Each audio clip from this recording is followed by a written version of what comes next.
You're cheating heart. Back now at 8:11 this morning on today's Relationships, the absolute betrayal. What if you found out your spouse was cheating and that it happened in the bed that you share? Could your marriage be saved? That is the focus of a revealing article in today's New York Times. Today, national correspondent Amy Robach is here with more. Amy? Meredith, good morning. Although there's always pain that comes when a spouse cheats, marriages can survive. We've seen that. But for some, there are those lines that should not be crossed. And for many, the marriage bed is the ultimate betrayal. Marriage is a sacred but vulnerable institution, a partnership that can weather ups and downs and even infidelity. But what if the cheating happened in the bed you share with your spouse? I'd be upset.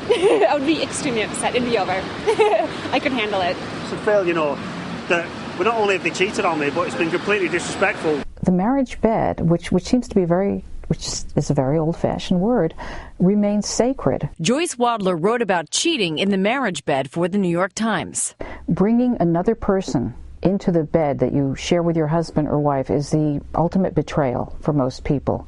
The marriage usually does not survive. Randy Kessler, a family law attorney, says some of the toughest divorce cases are when a person has discovered their spouse cheated in the marriage bed. And when there's an affair, especially in the marital home or the marital bedroom, the emotions get hotter and heavier. It protracts the litigation because people have to get over that before they can think about how to resolve the case. And once in court, the act of betrayal might have financial consequences.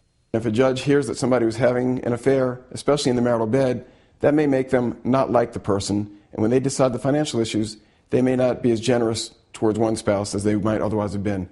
CafeMom.com took an informal poll of women for the New York Times. 28% said their marriage would definitely not survive an affair outside the home, but the numbers jumped to 54% for women if the affair happened in the marriage bed. Women believe that their homes, and especially their marriage beds, are sacred. And the marriage bed is just as important to men.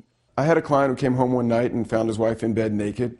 He looked in the closet and there was another man. It took a long time for him to get over it, and I'm not sure if he still has. And once the marriage bed has been tainted, experts say the damage is often difficult to undo for couples trying to work through it.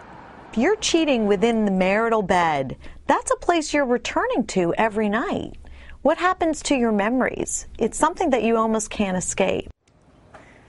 And the bottom line is most of these situations, surprisingly, do end up in divorce court. But the New York Times heard cases where people were so enraged they took matters into their own hands. One woman even threw a lit match on the bed with her husband still in it. So lawyers and therapists suggest people who have been betrayed reach out to professionals who can help them work through their anger. Meredith?